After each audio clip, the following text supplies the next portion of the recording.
From this year, I was really trying to promote pour over coffee, which is a little bit like specialty coffee bean.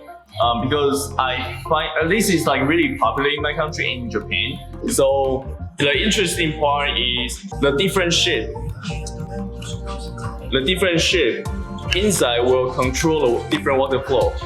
And let the water going down by different shape and different timing and different flow to give a different flavor in the coffee. So actually, same coffee bean, same way, but in a different type of dripper, it will give you totally different flavor. For the specialty coffee bean, this is also the coffee bean I actually ordered from different country and air shipping here because I like how the master they roast in the coffee in Asia country is a little bit different from Canada. Canada really like to make the flavor and smell stronger, but in the other way, the Asia country like to make roasting as a little bit more natural way, and it's not very strong flavor, the smell, but the flavor is inside the coffee bean. The coffee bean I like to use for my story will be more like light to medium roast because I like more smooth. I actually don't like when the coffee got too strong or too bitter, or I don't like that. I like smooth and a little bit fruity or a little bit fresh. So first of all, we will grab 15 grains of the coffee bean. And usually when we do the hot pour over, we will use 20 grains with the 300 ml water.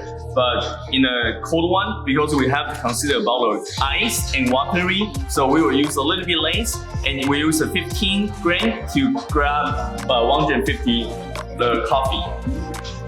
And also the grinder level of the coffee bean will be a little bit finer than regular coffee bean because we want to get more detail from coffee in a shorter time.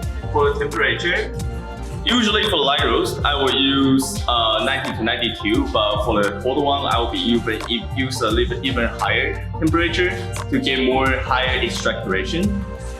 So first of all, we will use a 30 hot water to make into the coffee and make sure all the coffee powder is kind of touch the water, so it will kind of release the CO2 coming out. It's a little bit hard to see, but it's actually coffee right now is coming as a little mountain right now. It's the air is coming out. And we do the 30-second for that, then we just keep going. And this way to make the coffee will finish the extraction should be within 1 minute and 30 seconds every time.